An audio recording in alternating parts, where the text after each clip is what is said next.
Hello and welcome to Ula Tea Leaf Readings. My name is Lenor and tonight I'm going to be reading your tea leaves. This is a horoscope for Gemini. If Gemini is your solar, lunar, ascendant / rising sign, then this is a message for you. Okay, let's get started.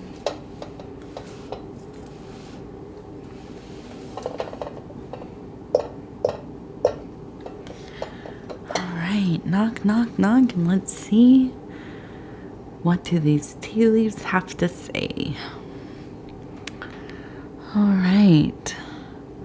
So our card for tonight is the Hermit.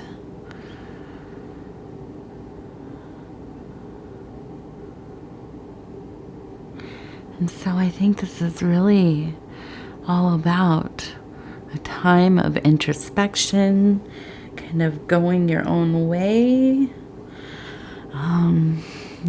just really kind of going into that interior place, very involved with your spiritual works, and really starting to bring out that illuminating light from the inside out into the greater world. So let's take a look. We have, I think the first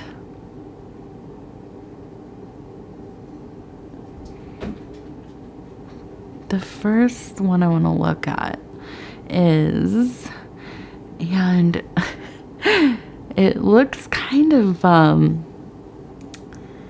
trying to figure out, it looks like, so it kind of, when I look at it like this, I think, okay, this is definitely like an angry goose, some kind of bird that is just, kind of on a rampage there. And I think that, something must have really gone down that has provoked you to really kind of become immersed in your own private spaces. Maybe it was an argument, some kind of blow up, drama, something, but it really, really got you upset. Really, really not happy with whoever kind of, tangled with you, I guess is what I'll say. I feel like you really kind of said your piece, and now you've kind of moved into a mode of being kind of intentionally inaccessible to others, right? And I think that this is one of the most powerful postures we can really go into. And this is something that Castaneda talked a lot about, is to reserve our own vitality, our own energies, to, be very thoughtful about where we expend ourselves, especially in our private life, in our sacred spaces, our body, our home, our micro community, our families. Okay. And so, does it feel nice to have a lot of people that know you?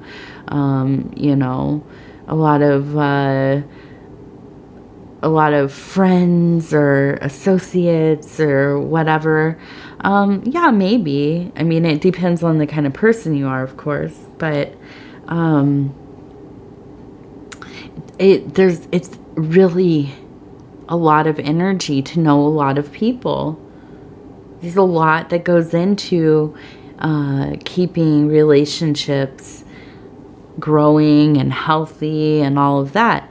So especially when we come into a place where we are not feeling our best self, we're not in control of our reactions, our emotions are spilling over in ways that are detrimental to ourselves, to others, going into this place of kind of not engaging. not allowing people to come into your, your private life, into your private spaces is totally okay, I think. I think it's a good move. For me, it's how I like to live my life 90% of the time, We rarely have people in our home because we're private people, with my family. And I feel that, my husband and I especially are somewhat superstitious, I suppose, about, keeping our sacred spaces clear of outside energies. Not that we don't, like to have people we love over, but it is not a priority, okay? I think it's important to keep, your home how you want it. Of course, I talk, and I'm sure people find it kind of strange. I came for a, kind of a tea leaf reading, fortune telling, this kind of thing. And I get a talk about organizing and cleaning my home and, feng shui or something like that, So, but it's true. We have to bring good fortune into our lives, or, change, prosperity, healing, evolution, all of these kinds of things. We must upkeep our foundation, the framework to our life. You can't expect to receive the things that will make you happy if you're not in a posture or a configuration to be a happy person. Does that make sense? So, I think that, you had this thing. It happened. You got upset. You've realized, I'm not engaging with this anymore. I'm not going to be accessible to these people. I need a break. And I don't think that this is really a super normal occurrence for you. Well, Gemini, you usually are very social people. You go into different cycles. You're not always super extroverted. But I think that usually you don't take a lot of time away from the world. But, and here I'm seeing this beautiful little deer in this kind of jumping posture. I think that this has been a most sacred time for you, a sacred time in your sacred space. I think that having time for yourself, you are really, truly flourishing. You are doing things that you've kind of been putting off. You're doing things that you've been dreaming about doing. I know that the pandemic lockdown, that was hard for everybody. We all, really struggled in our own ways. But, some people found, and I think that maybe at times this was you, that you found that not having the option to go and do a bunch of stuff and, kind of be pulled every which way, you were forced into kind of being with yourself and finding things that you like to do. And you did really well at that. So I think that in this case, it's kind of a return to just kind of limiting the things that you're bringing into your active life. Okay. You are finding things that it doesn't matter if anybody else wants to do it with you. You're going to do it. You're pursuing your interests, your passions, your devotions. And I really, really, really feel like this is a time of, it's potent, it's beautiful. There's a lot of inspiration, a lot of messaging from, the cosmos coming through. You're noticing patterns.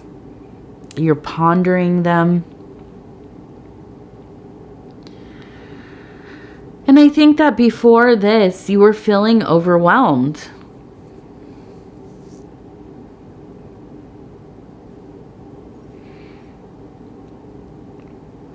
And here I see a person holding a candle that is illuminated, not unlike the Hermit.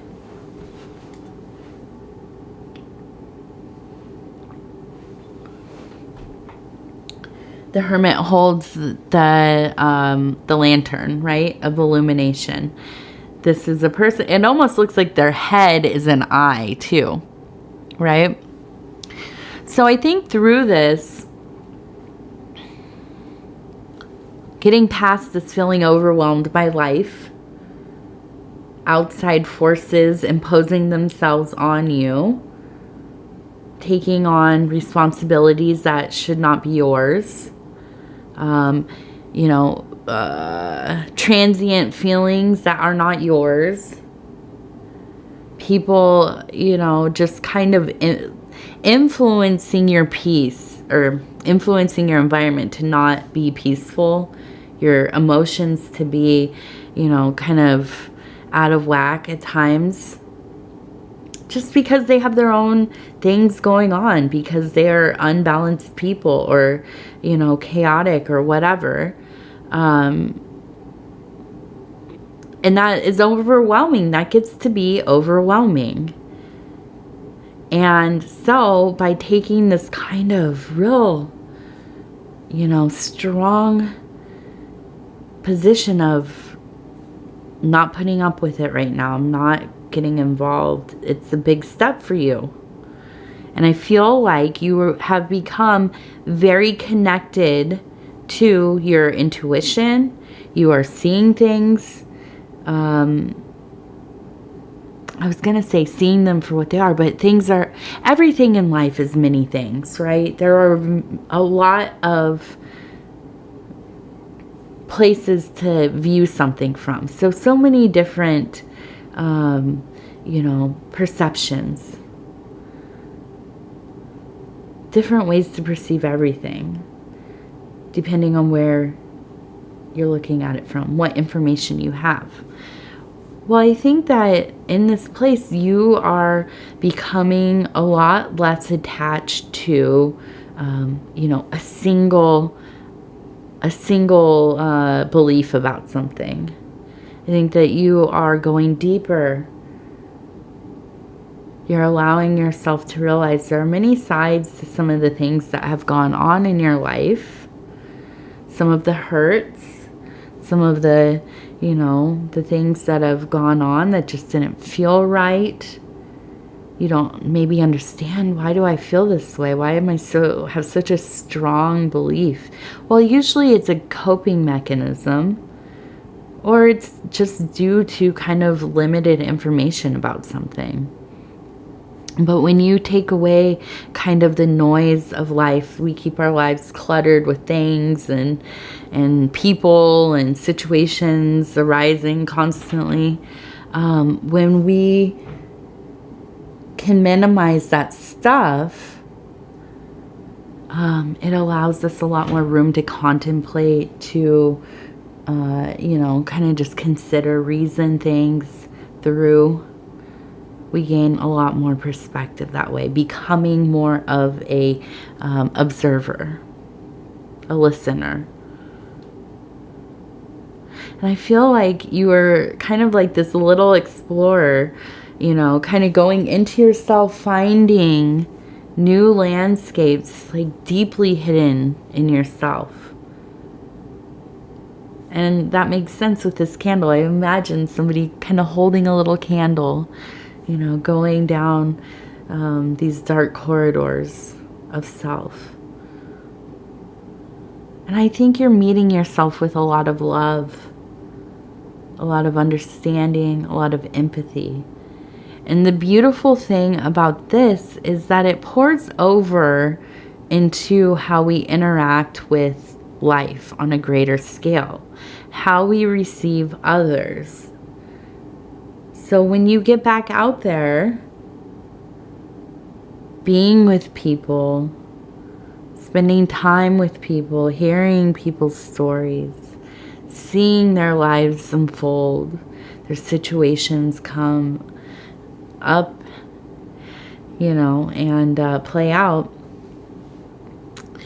There's, a greater capacity for empathy, for compassion, to be of service, to be in a posture of kindness, not to be confused with being a nice person. I think about this a lot, the difference between being a nice person and a kind person. Being a nice person is just kind of a veneer, right? It's kind of just like a shield we wear. We go about our life just kind of, being agreeable, saying nice things, maybe doing nice things, but there's not a lot of meaning to it.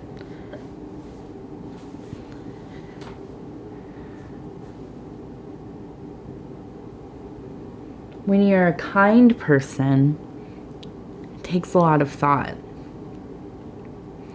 It takes the ability to give of yourself deeply, to inconvenience yourself sometimes, to give what you barely have, to notice that other people are hurting, to know probably what that feels like.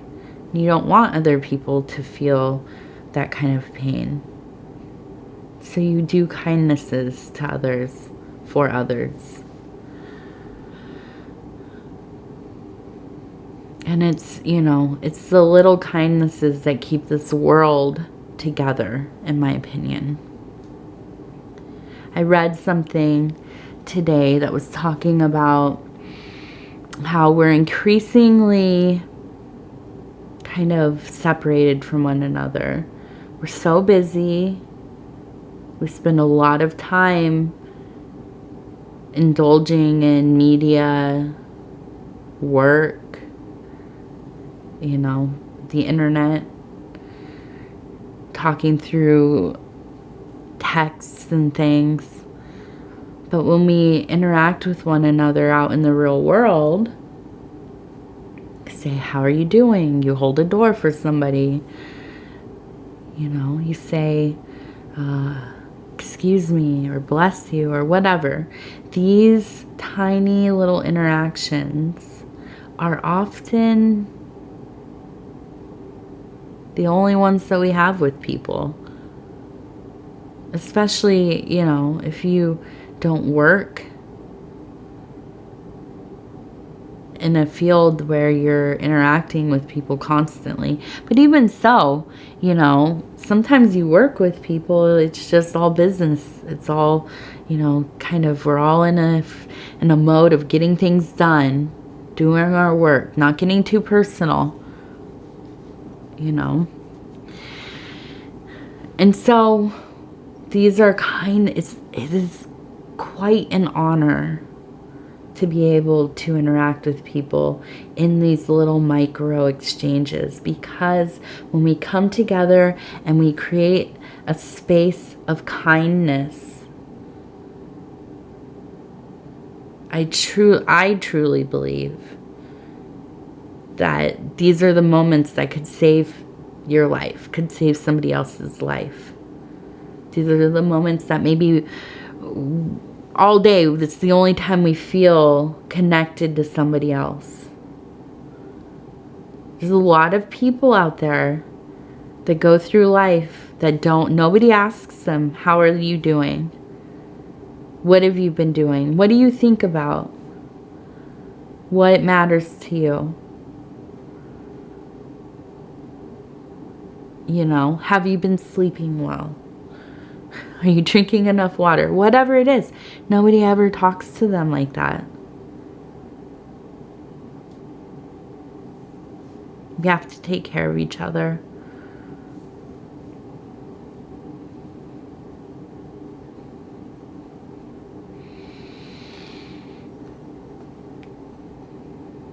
And where did this little bird go? Here we are.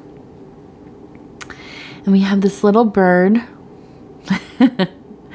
There's my little, it's not a rant. It's just my little 2 cents about life.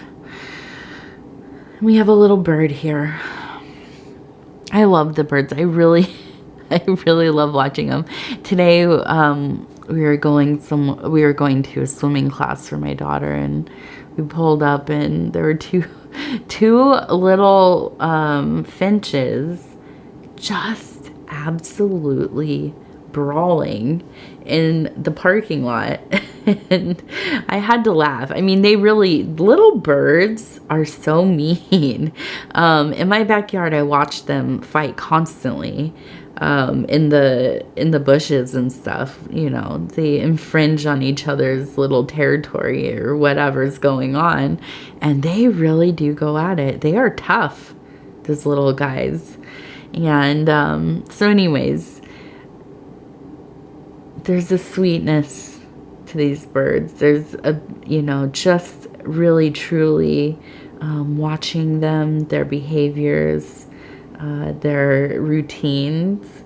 If you have enough time ever to bird watch, it truly is very fascinating that there's just universes happening around us constantly. But they are tough. They are tough. And I feel like you have that spirit. You're not going to be knocked down. You're gonna do what you do. There's a sweetness, but there's also, you know, that spirit that nobody can take you apart. And so when you get these times where you are with yourself, I think that, you know, it's not unlike meeting an old friend again. To really be with yourself. To remember who you've been, how you felt along the way. To enjoy things without being witnessed or critiqued. To just fully do what you do. And so I hope you're enjoying it, you know, as much as you can. Okay, and so we have this little face, and it looks pretty happy, serene. It looks like we also have another bird here, kind of in movement. And I feel almost like, I feel kind of a calling to water. I think of just kind of being out, maybe next to the ocean or a lake, something where there's an open space so you can see, you know, maybe the sun going down, looking at the sky, just really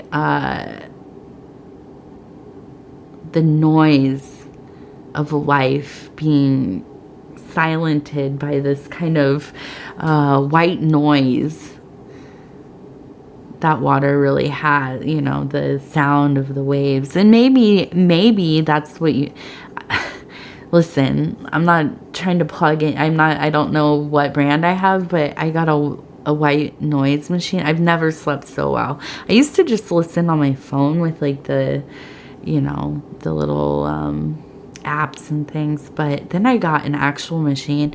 So good. So maybe that's what you need. Maybe play some nice sounds of the water, you know, let it just kind of soothe yourself. It feels good sometimes to not be able to hear everything else. You're just listening to, you know, that kind of repetitive, the tide coming and going. And so I want to thank you so much for spending this time with me. It is always such an honor to be able to bring these messages to you. if you'd be so kind as to like the video, it helps us get into the algorithm and it's helping us grow this channel. And I say us because I mean all of us, including you. We're becoming quite a community here, and I appreciate each and every one of you. If you haven't subscribed yet, please think about doing that. You can hit the little bell. It'll let you know when the next video is coming out. Other than that, if you want to leave a comment, I read every single one of them. So many of them are so heartfelt and lovely, and I love getting to know you all. There are quite a few people now that are regulars, and I feel like I really know you all. So that is really such an honor. So definitely, if you want to interact, I am very happy to get back to you. And here's the cat slinking in. Well, hello, TT. So I'm going to say my goodbyes before they get up here and start knocking stuff over. I want to thank you again, and we'll talk in a few days.